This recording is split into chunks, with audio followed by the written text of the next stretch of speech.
Here is a tale of empire, the uses of power, the horrors of domination, the rise, the rule, and the ruin of a cunning empress.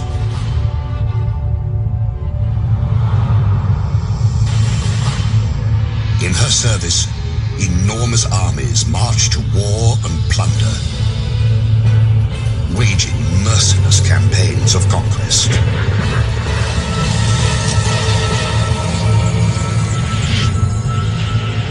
Great empires are forged in violence.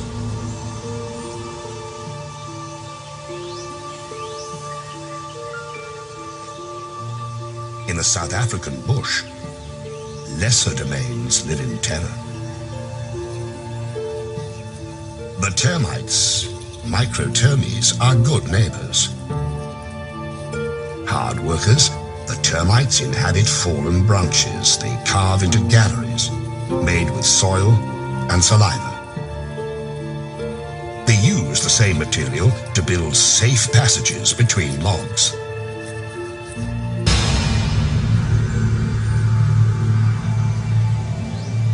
But the termites must be vigilant.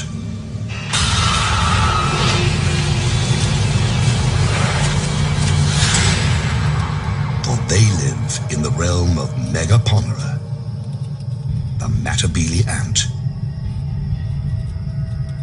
These powerful predators are twice the termite size. With the colony's hunger driving her, a Matabele scout searches for a target.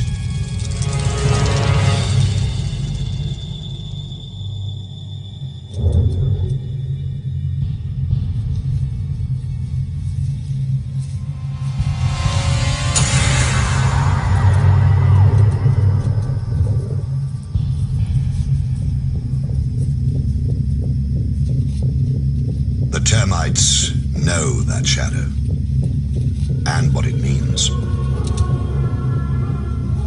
War is coming. Soon. They can do nothing as the scout marks the target and a path to their home. The scout returns to the main force to recruit a raiding party from among her sisters at an abandoned termite mound the Matabele have commandeered.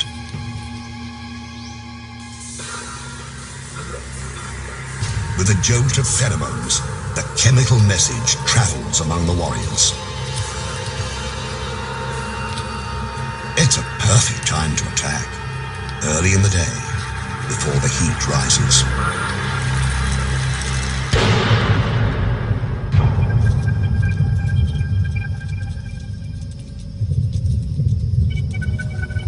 Matabele move out with the ominous, deliberate pace of a Roman legion.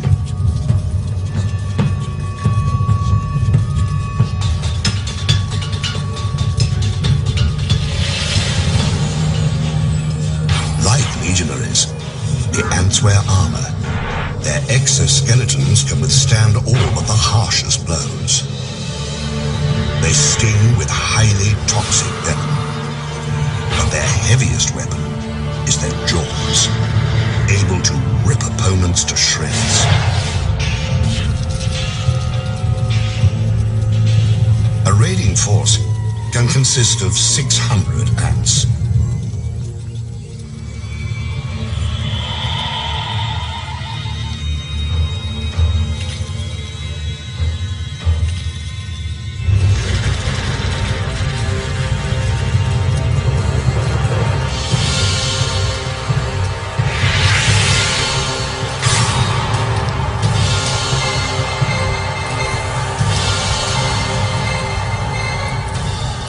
The first wave breaks the battlements, ripping open mud galleries, probing for cracks in the wood.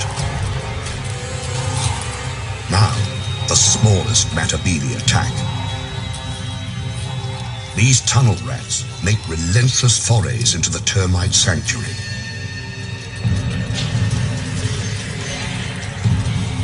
Heavier troops, some more than 2.5 centimeters long, line up for the grisly harvest.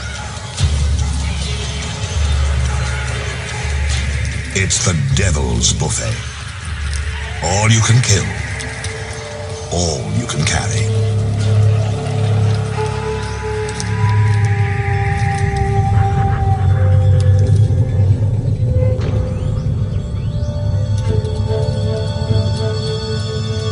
One raid might claim 4,000 victims.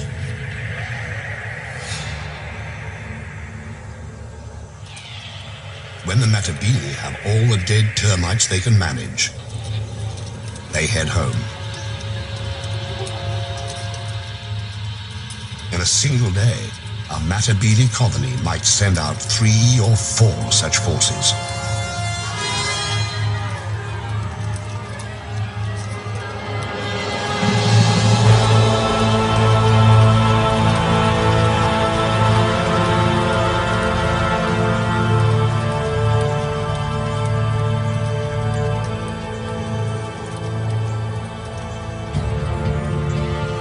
Soon, the big ants will move their base to richer hunting grounds.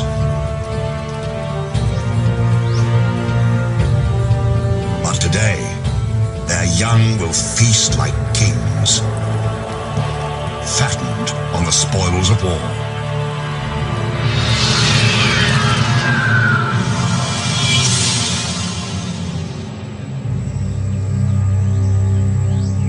Violence is the imperial tool, wielded in many ways.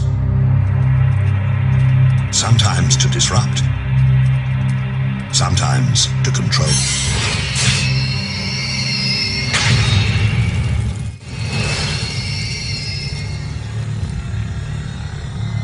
A queen can seize power with the victory of each individual soldier,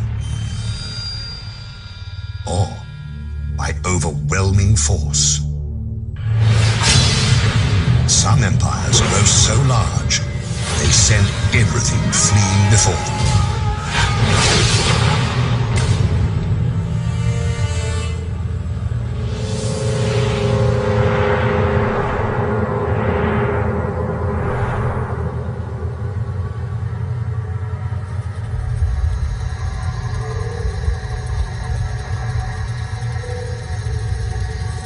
In the Panamanian rainforest, Esitan, the army ant, rules its turf with massive numbers. Army ants travel in deadly columns, a lethal force ever on the move. But this is not an attack.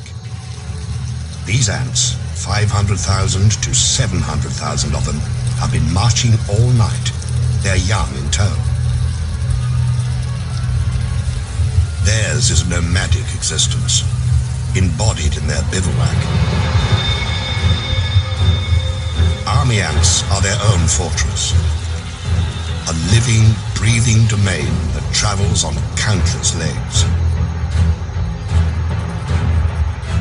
And those legs are strong. One Esitan hanging by its claws can support another 100 ants.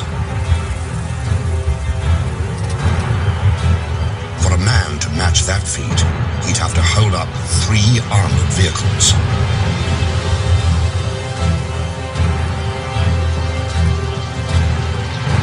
Deep in the recesses of this mass of ants are hidden 200,000 unhatched young,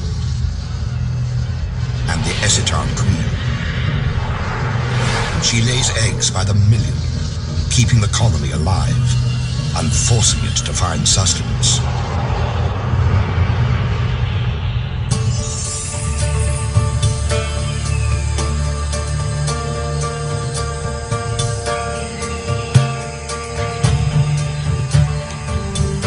Dawn, and the bivouac stirs.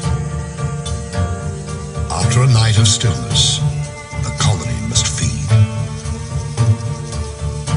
Meter-long mass of legs and feelers rouses itself into action.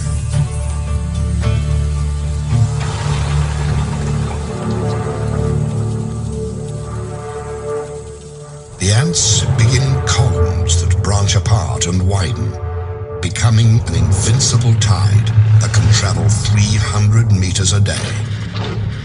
It's called a swarm raid, and it consists of several 100,000 ants.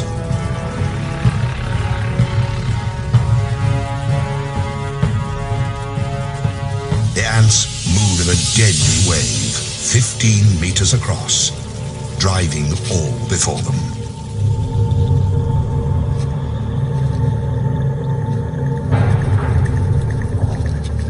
Those who fail to flee are doomed.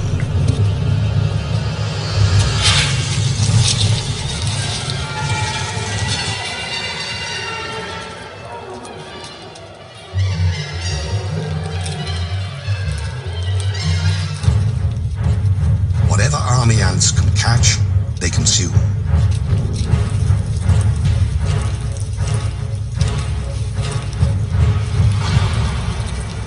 The attackers shred their prey so they can carry it back to feed the young.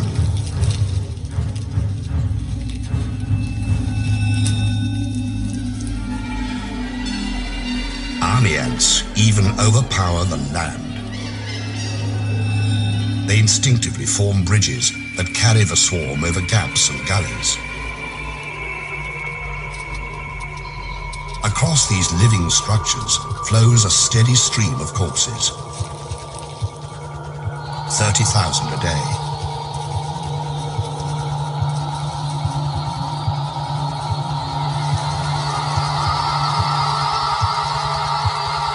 But army ants have enemies.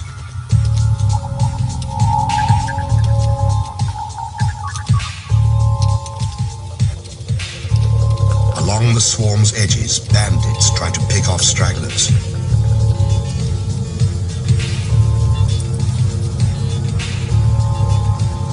Paratrechina, or crazy ants, are the anarchists of the forest. Small but highly organized, they are willing to do anything to grab a meal. Infiltrate, attack, abscond, whatever it takes.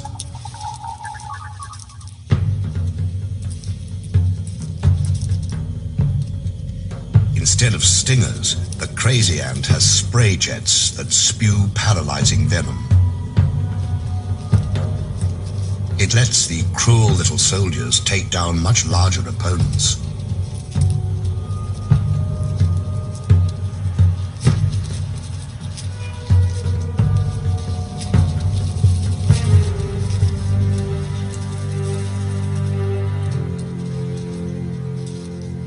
Army ants fear their crazy cousins for the chaos they unleash. The bigger insects have to fight for their lives against the anarchist throngs. At first, the crazy ant's venom stuns the army ants. Then the effects wear off, and the army ants regain their strength. They handily escape the tiny pirates and return to the business of the raid.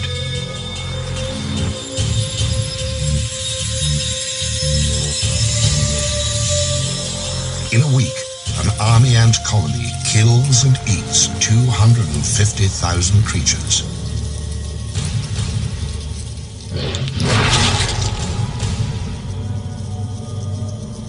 Ravaging the landscape, army ants shred its sense of order. In another kingdom, the ruler maintains control by any means necessary, even torture.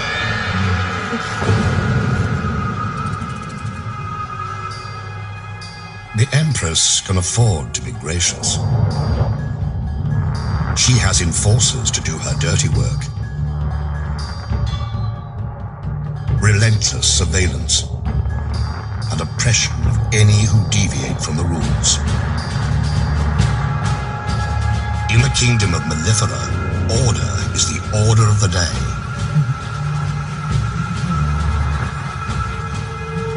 Every day. Mellifera, European honeybees, seem to lead a sweet existence, gathering pollen and turning it into gold.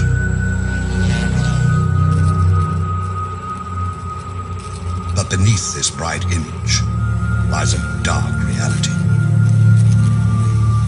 The colony exists to serve the queen, who lays the eggs that become the workers, who maintain the hive, and the warriors who defend it. Below the queen ranks the colony's young, its future. She who must be served and those who must survive dominate the hive's existence. But if something didn't keep the hive's inhabitants in line, bee society would fall apart.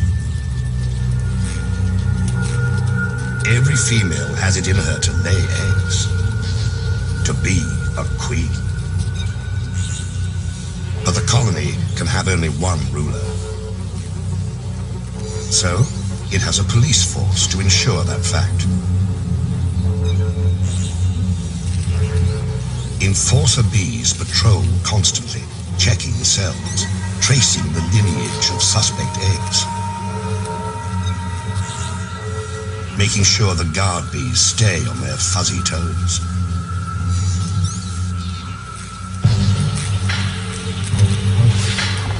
The police are on the alert for subversives, social deviants, revolutionaries.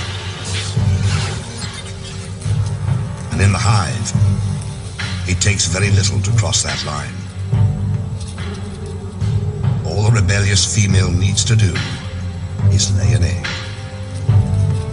By the regulations of the Mellifera police state, that's a crime.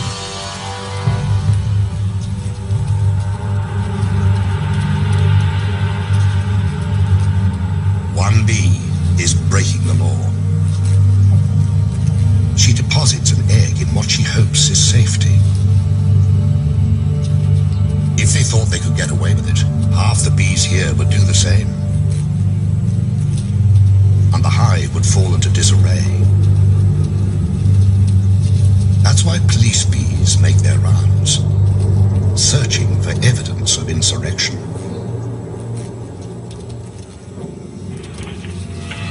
And they find it. For them, an outlaw egg contains the seeds of a colony's destruction, so it must be destroyed.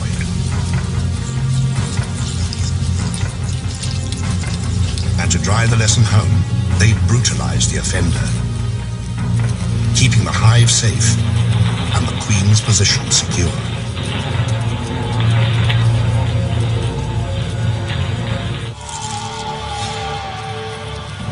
The natural order demands surrender.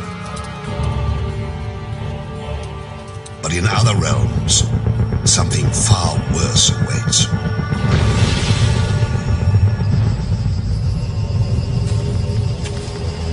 In the Imperial domain, it is not enough to rule. Others also must serve. By abduction and terror, the Empire assures itself of slaves.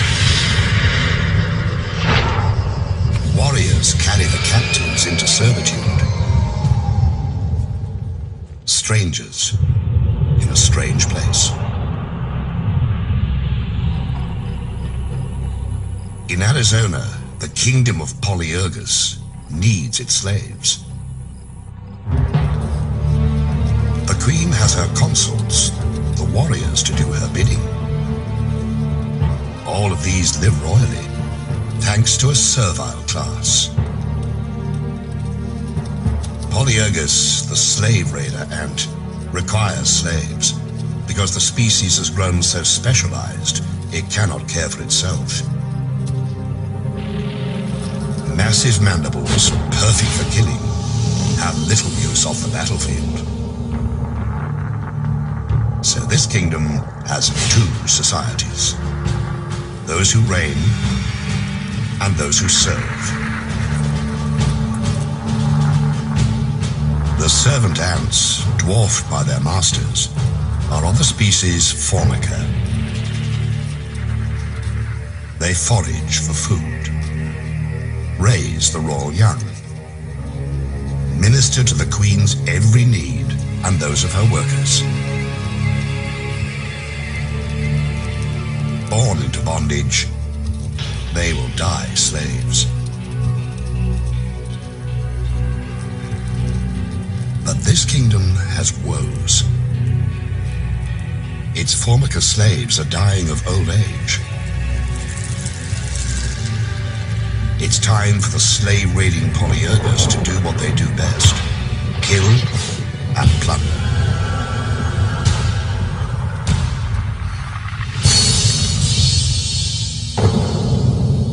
A scout has found a Formica nest. She enlists a gang of raiders. A roiling mass of red aggression, spoiling for battle. In an instant, they're off. 1,500 to 2,000 ants flowing across the terrain with a single purpose: seize slaves.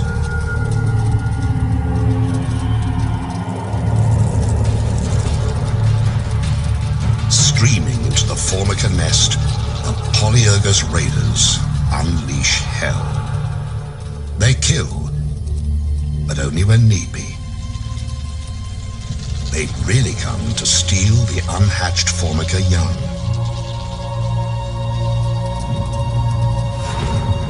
In a chilling display of single-minded oppression, Polyergos raiders blow past the startled Formica to grab as many pupae as they can.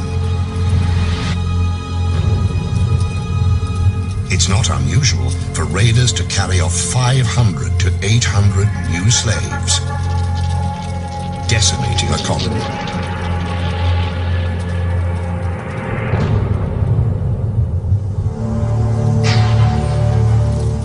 The raiders transport the kidnapped Formica brood back to their kingdom. When the stolen Formica hatch, they will believe the Polyergos nest is where they belong. Another generation of Formica will become slaves.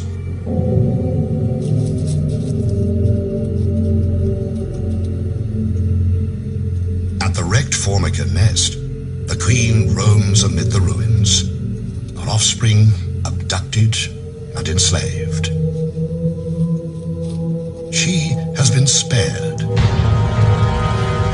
but in other realms, innocents suffer unspeakable horrors.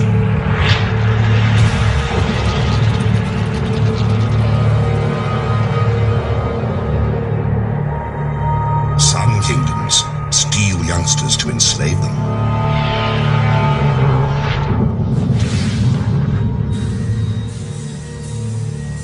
Others take no prisoners, slaughtering the defenseless to feed their own young.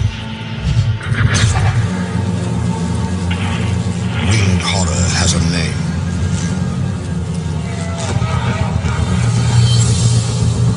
Mandarinia, the giant hornet.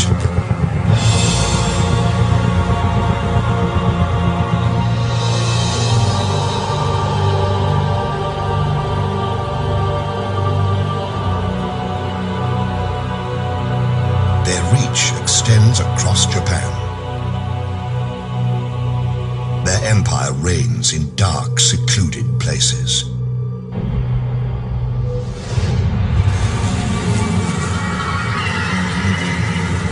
These hornets are at the peak of their powers. Their queen is vigorous. Her workers are strong. Her fighters are many. Her brood chambers are full to bursting. Everywhere, mouths to feed.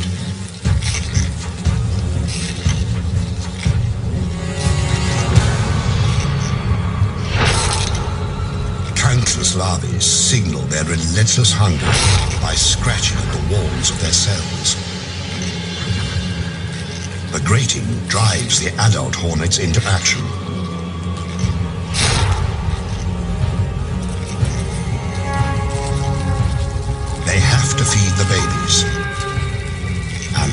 babies, live on flesh, ground into meatballs, and delivered by their caregivers. The larvae must feed constantly. So a single scout takes wing, ranging far afield to find fresh meat. At nearly 8 centimeters long, giant hornets are superb killers. Sharp talons seize prey. Powerful jaws sever limbs and decapitate victims. Compound eyes detect the slightest movement. And this scout has found a fat, defenseless target. A hive full of mellifera, European honeybees. The scout marks it with pheromones.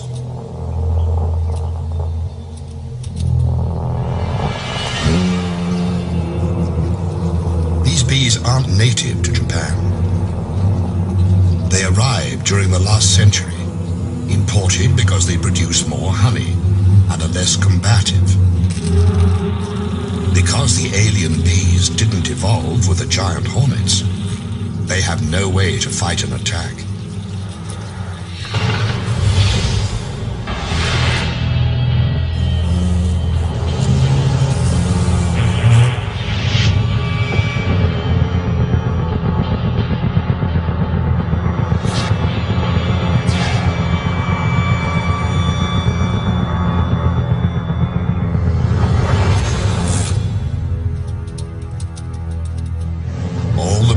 Know to do is mass at the hive entrance.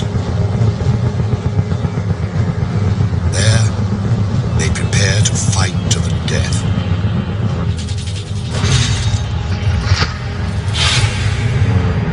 The hornets are 5 times the honeybee's size, and many times more willing to kill.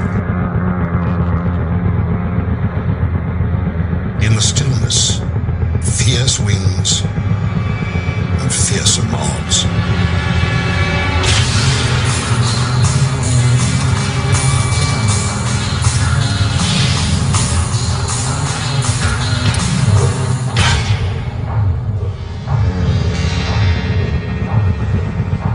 Valor has no place here, and yet the brave bees will not surrender or flee. They will kill a hornet or 2. But what is one dead hornet when so many live? Reveling as they do in the deaths of bees by the thousand.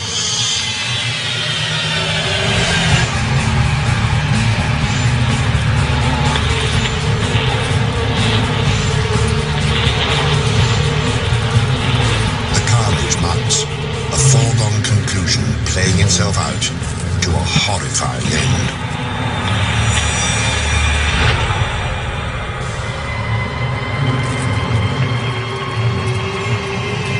In only hours, 20 or 30 hornets can wipe out a hive of 30,000 bees.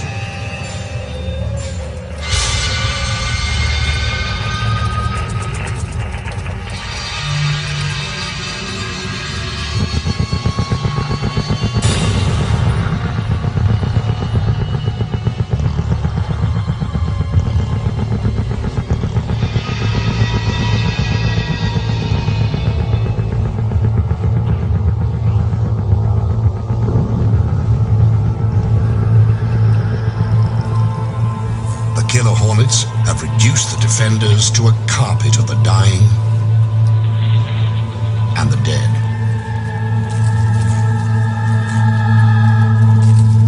Now they can rob at their leisure, sometimes for days. This bee colony is doomed. The victims left to rot. The raiders gorge on honey, even licking it from carcasses.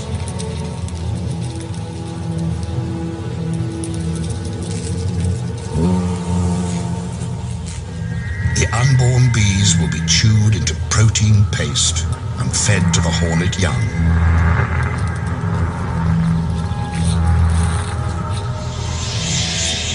For every empire that seems invincible, there is an opponent able and ready to exploit an unexpected weakness.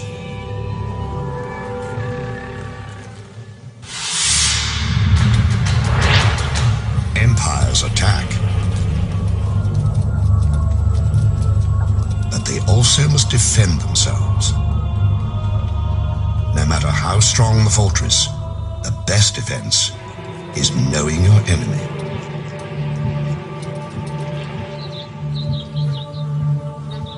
These bees have learned that lesson.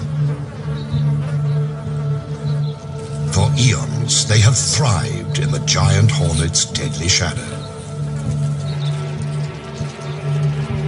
The bees of Sarana know the giant hornets send scouts to find their hives.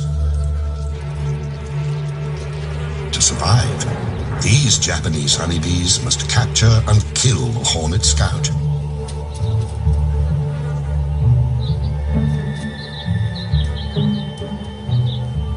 And to do that, they have a secret weapon.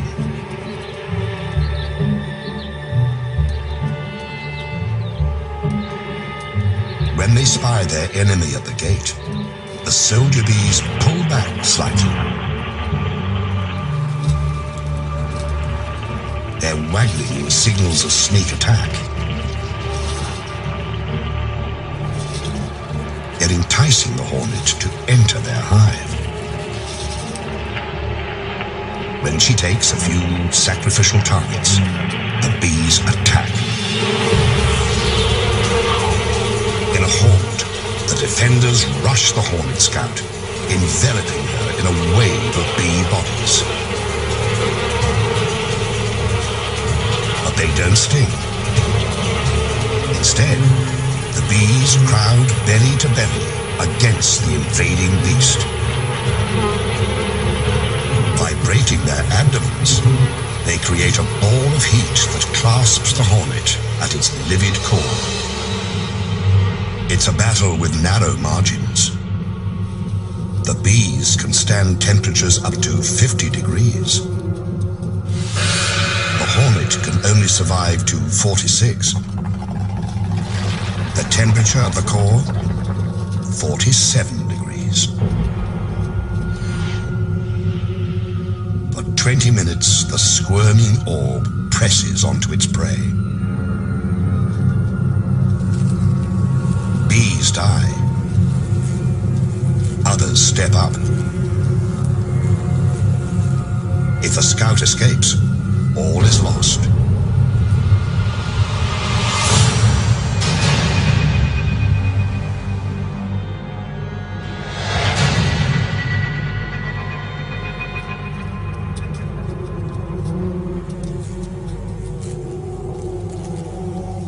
Finally, the flailing and gnashing cease.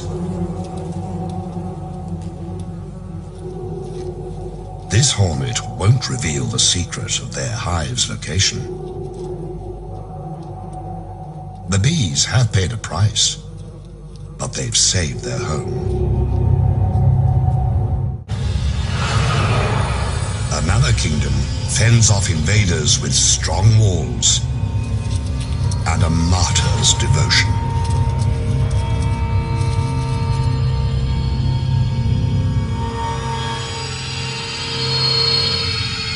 In the land of Macrotermes, jousting for territory and resources never relents. An imposing citadel harbors a colony of African termites. Inside, a labyrinth of narrow passageways and bulkheads designed to thwart invaders.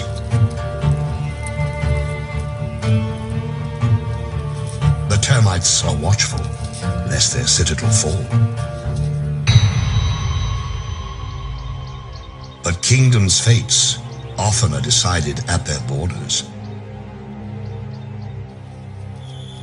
A remote outpost can be all that stands between survival and the empires collapse.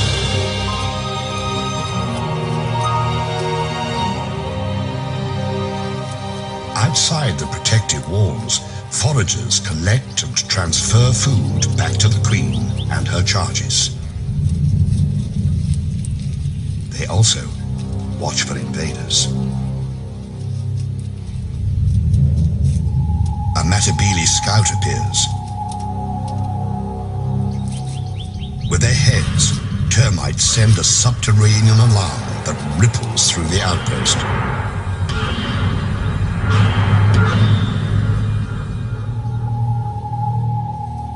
At the edge of the compound, a platoon of defenders occupies a fallen branch.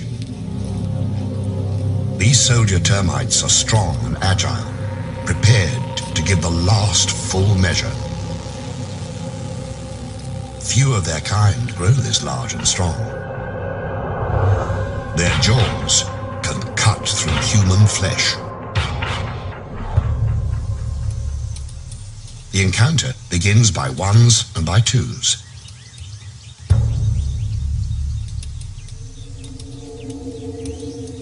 A raider infiltrates. A sentry patrols.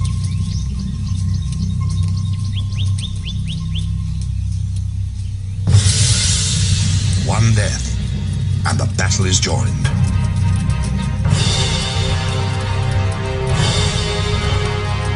The ants stream forward, attacking with no mercy.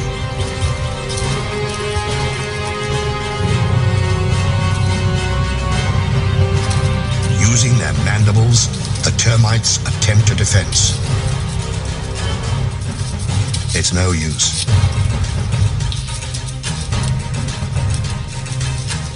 Some seek shelter, but there's nowhere to hide. Even the formidable termite guards are no match for the raiders' venomous stings, which destroy the termites' nervous system.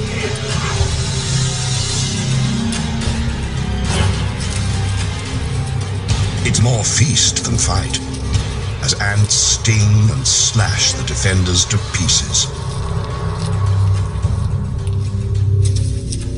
But the warriors who fall here do not die in vain. They stand against the Matabele tide, while their comrades in the galleries organize a last-ditch defense.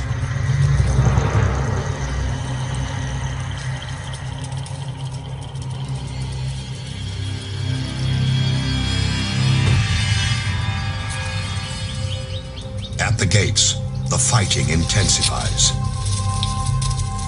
It's a classic tactic.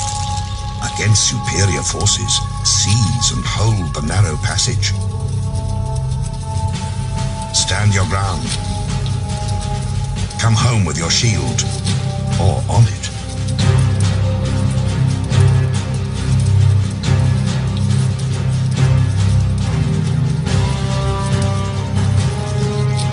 The termite soldiers never relent.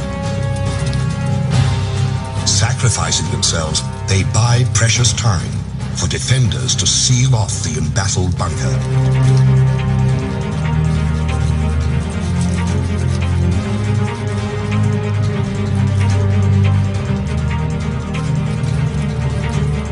Denied entry, the Matabele withdraw to attack another day.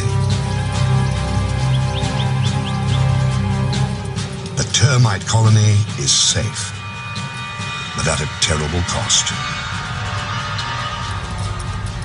The departing ants carry off hundreds of termite corpses that will nourish the invaders.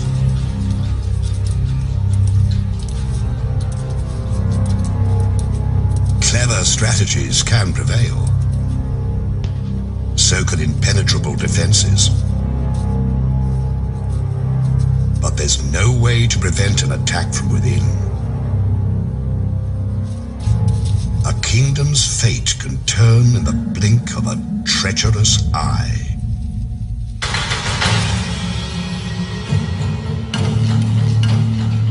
Power belongs to those who hold it, and to those who seize it. An empress is only as safe as her courtiers allow. When danger stalks the halls, rulers do well to beware. In the kingdom of Polyergus, virgin queens have to steal empires for themselves. They cannot inherit this domain. The reigning queen will tolerate no rival. So, a would-be monarch must infiltrate a Formican nest, murder its queen, and steal her identity. To start their quest, young queens join a slave raid.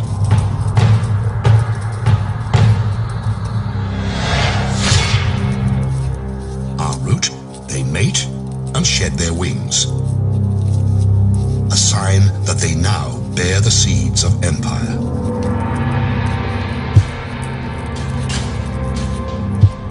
One queen has picked her target. She approaches the Formica nest, ready to seize power. But before this killer queen can attack, she must evade her quarry's protectors. She releases a pheromone. Like a chemical spell, the scent neutralizes and repels the Formica defenders. The colony's heart is where the queen is, and the interloper means to pierce that heart.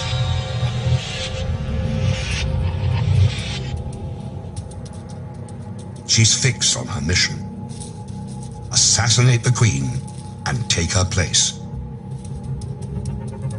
The Pretender's sickle-shaped mandibles have one brutal purpose. When she confronts her rival, there's no hesitation. She savages her prey, not to eat her, but to steal her identity.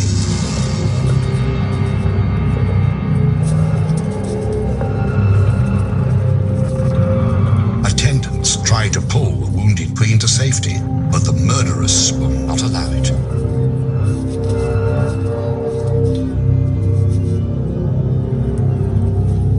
She laps up her victim's blood and rolls in her spilled fluids, thoroughly absorbing the monarch's essence.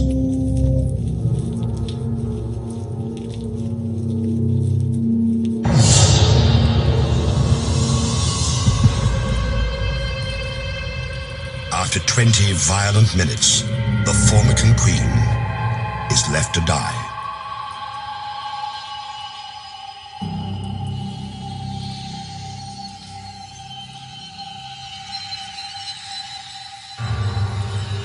The Pretender has cast her chemical spell over the colony. Now convinced, she is, and always has been, their queen.